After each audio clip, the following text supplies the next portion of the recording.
Okay, we are doing well-ordered language. We are on Chapter 3, Subject Pronouns. We are on page 51. So get out your books and we're going to read, okay? All right. Imagine that your teacher starts science class with a mystery. Today we are going to study them. Them. They live in open woodlands throughout much of North America. They are so popular that they are the official bird of a number of states. They are easily spotted by their brilliant scarlet feathers and crest. However, if you see them with pale brown bodies and reddish wings, they are the females of the species. They can be lured close to your windows if you feed them seeds. Who are they? So do you exactly know what that person would be talking about? Birds. Well, which bird? We don't know because they're using all pronouns. They, them, they. All right. If you are an ornithologist, someone who studies birds, you know they are cardinals. If you are a grammarian, you might point out that all those italicized personal pronouns, all the theys and thems, are missing something in the paragraph. Where is the noun for which the pronouns are substituting? Where is the word cardinals? As you remember, a personal pronoun is a part of speech that is used in place of a noun. Its role is to stand in for a specific noun, which is called the antecedent. Our science class mystery involves the missing antecedent, cardinals. Every they is a subject pronoun and every them is an object pronoun. But these pronouns need their antecedent, cardinals, to make sense. And I will let you know that pronoun in Latin is pronomen. Pronoun means in place of a noun. In Latin, pro means in place of, and nomen means name or noun. You probably think, I've heard that word nomen before. We have nominative, and we have a predicate nominative as well. And maybe you know it from our grammar chart if you've been in CC. Where is it? We have subject noun.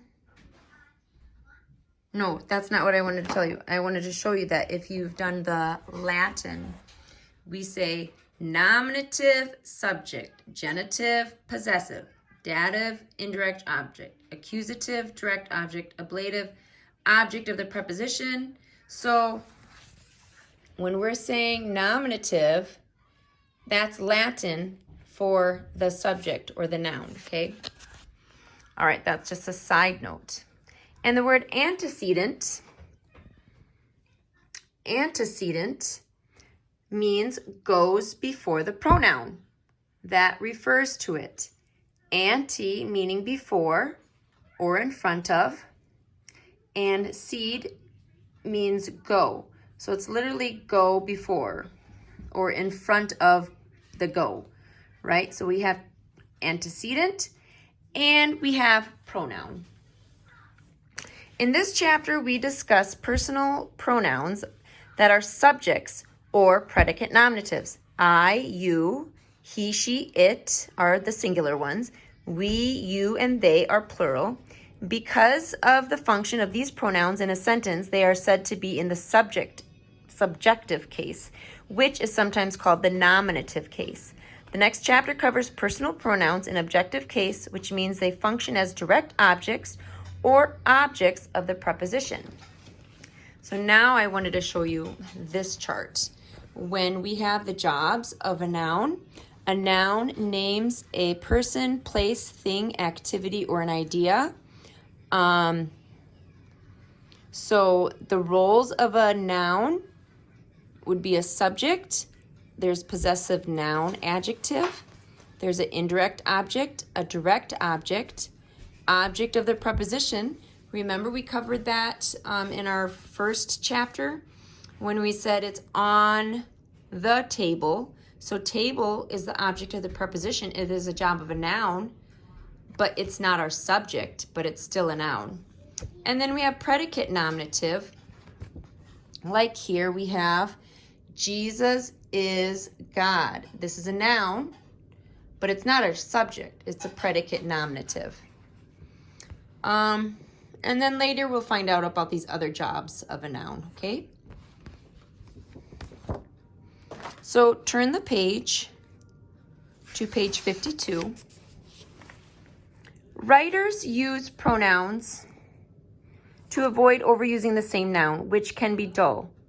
Try reading the first paragraph in this chapter aloud, saying the word cardinals in place of every pronoun. Ho-hum. However, that paragraph needs at least one use of the antecedent, cardinals, in it to be clear. Here, Rogine.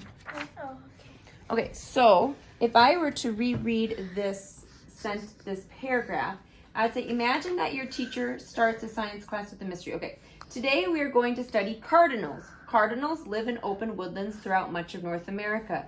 Cardinals are so popular that cardinals are the official bird of the number of states. Cardinals are easily spotted. Do you see how redundant that is? That is why we need pronouns. But you need at least one antecedent telling us that all those pronouns are referring to the cardinal. So I could say, today we are going to study cardinals. They live in open woodlands throughout much of America and are so popular that they are the official bird of a number of states. They are easily spotted by their brilliant scarlet feathers and crest. However, if you see a cardinal with pale brown bodies and reddish wings, they are females of the species. So every so often you can use the word cardinal, but not all the time, and don't overuse the pronouns. When I'm doing my science journal thing, I do like the name of the animal and then pronoun, name of the animal, pronoun, name of the animal, pronoun.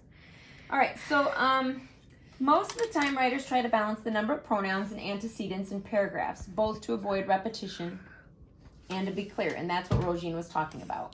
However, sometimes authors use repetition on purpose for a particular stylistic reason. In the following passage from his novel, Charlie and the Chocolate Factory, Roald Dahl repeats the subject pronoun they over and over to emphasize how shocked the characters are. The mysterious candy maker, Willy Wonka, has invited the sweepstake winners and their parents into the incredible chocolate room, where the chocolate river flows through a valley of edible trees and flowers. Dahl uses short, choppy sentences, all starting with the subject pronoun they, to reinforce the character's wonder. So here's what he wrote. The children and their parents were too flabbergasted to speak. They were staggered. They were dumbfounded. They were bewildered and dazzled. They were completely bowled over by the hugeness of the whole thing. They stood and stared. So in this passage, the antecedent for every use of they is the subject of the first sentence. Children and their parents, okay?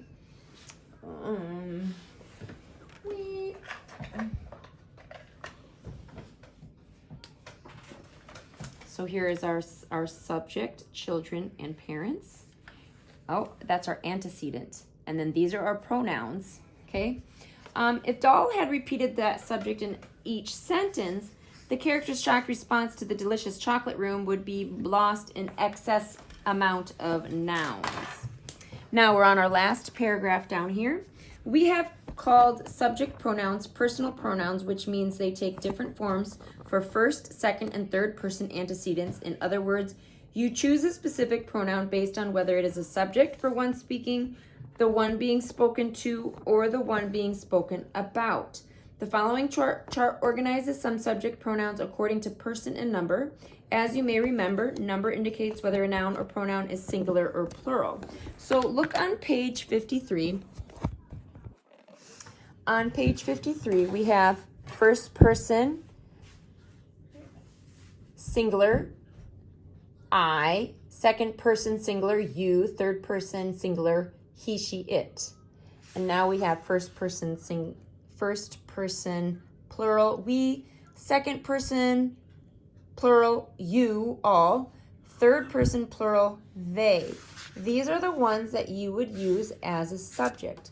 Now, if you have your CC grammar chart, you might be familiar with chart F. So if you have one of those charts at home, you can take a look at it, because we have as our subject I, you, he, she, it, we, you, they. But we also have, let's look at the ones that would be used as a direct object. Direct object, me, you, him, her. So if I was talking a sentence about me, I would not say me like ice cream. How about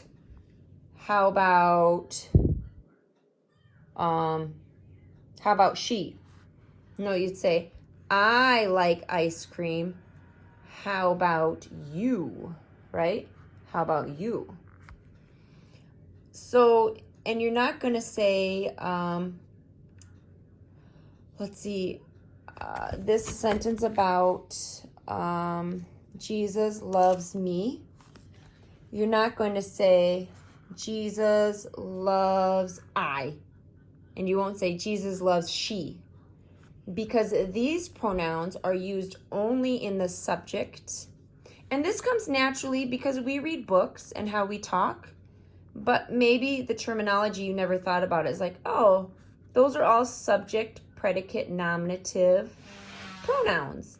And oh, these are direct object pronouns. And oh, these are possessive pronouns. Mine, yours, his. You wouldn't start a sentence saying, mine. Well, you can do as a subject, actually, because you'd say mine is cool, right?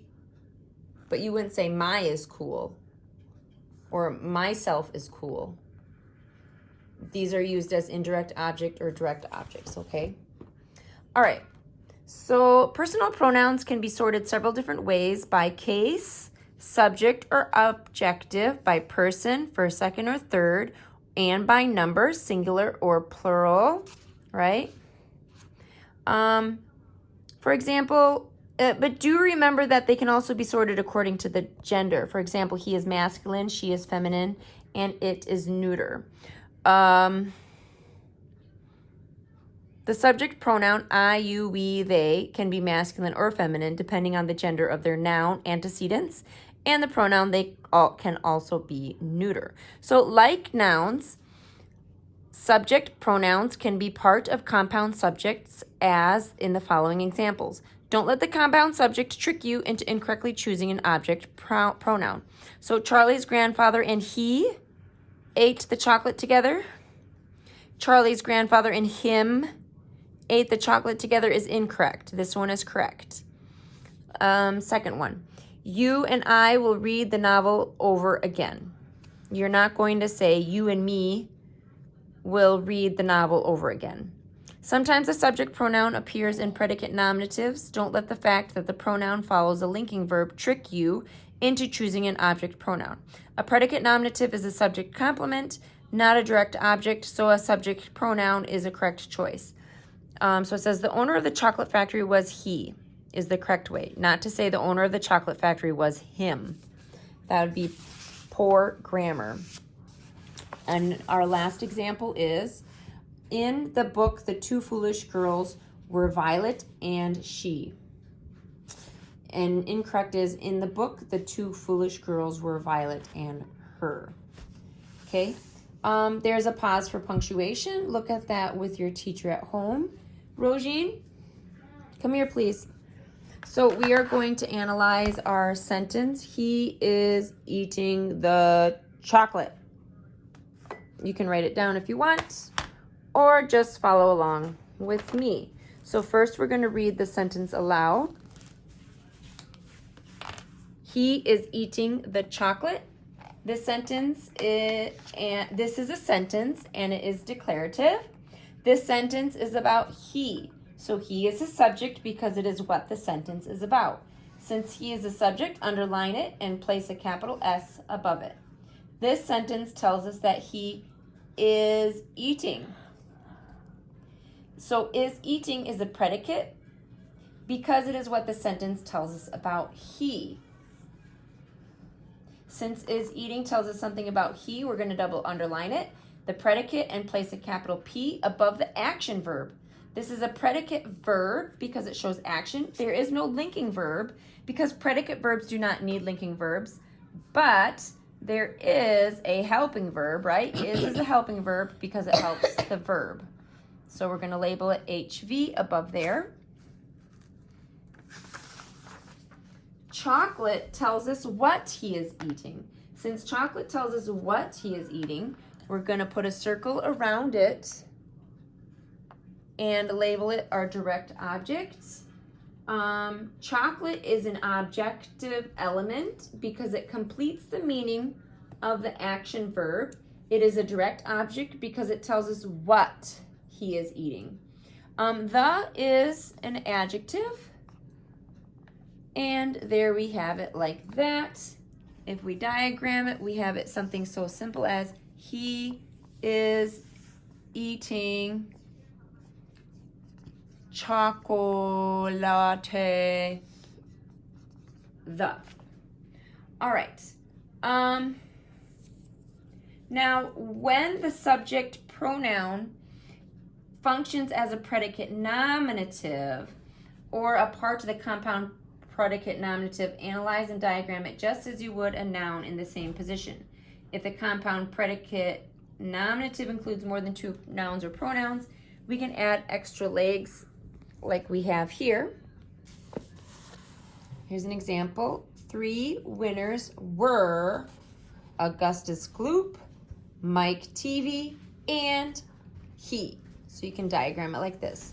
Now, they mentioned the chocolate room in the Charlie and the Chocolate Factory. Rosine, where'd you go? My student keeps disappearing from me. Rosine. Rosine! She made me yell at her. Can you believe that? On YouTube. Come back. I thought you didn't need me anymore. No, this is your lesson. I'm teaching you. She's walking away from the classroom, guys. Can you sit down and record me like a good student? That's better. Students wouldn't record. The camera's wearing sunglasses. Okay, no. Anyways, you can read along. Turn to the back of your book on page 176. All right? I'm going to read this. Mr. Wonka opened the door. 5 children and 9 grown-ups pushed their ways in. And oh, what an amazing sight it was that now met their eyes. They were looking down upon a lovely valley. There were green meadows on either side of the valley, and along the bottom of it there flowed a great brown river. What is more, there was a tremendous waterfall halfway along the river, a steep cliff over which the water curled and rolled into a solid sheet, and then went crashing down into a boiling, churning whirlpool of froth and spray. Below the waterfall, and this was the most astonishing sight of all, a whole mass of enormous glass pipes were dangling down into the river from somewhere high up in the ceiling. They really were enormous, those pipes. There must have been a dozen of them at least, and they were sucking up the brownish, muddy water from the river and carrying it away to goodness knows where. And because they were made of glass, you could see the liquid flowing and bubbling along inside them. And above the noise of the waterfall, you could hear the never-ending sucking sound of the pipes as they did their work. Do you like my elocution? Graceful trees and bushes were growing along the riverbanks. Weeping willows and alders and tall clumps of rhododendrons with their pink and red and mauve blossoms. In the meadows, there were thousands of buttercups. You mean rhododendrons? Rhododendrons.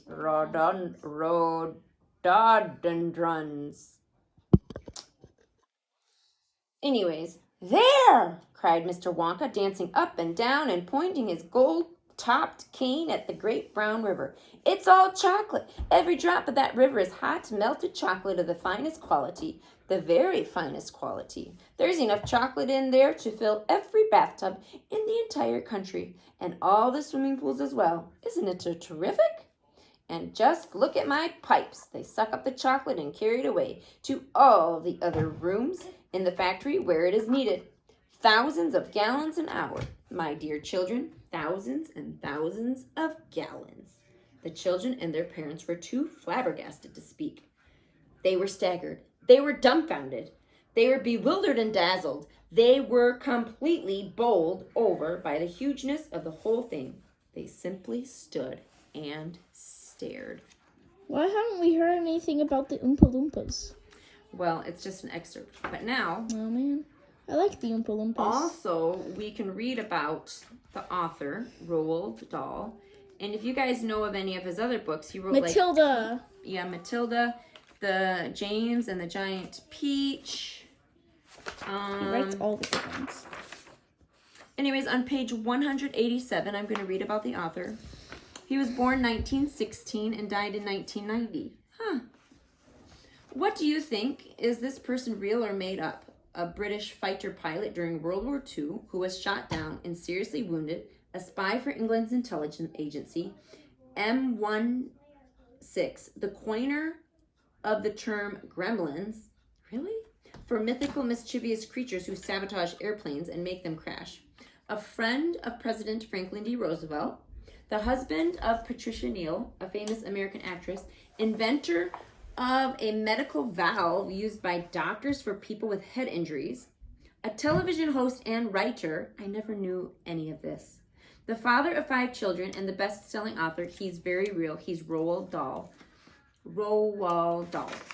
The author of Charlie and the Chocolate Factory, James and the Giant Peach, the BFG, among the number of other beloved works for children and adults. Dahl was born in Wales, the son of Norwegian immigrants, and attended British boarding school, spending summers with his family on an island off Norway. Mischievous and underachieving as a child, Dahl was not expected to succeed.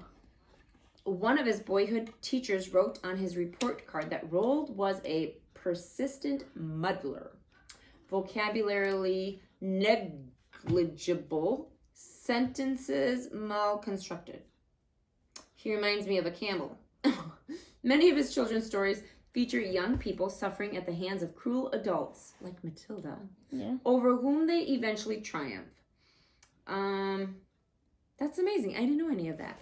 So anyways, that's one reason why I want to do these videos, because I know in my last book with Rogine, we didn't read about the authors or read the little extra excerpts. So see you in class on Friday. Bye.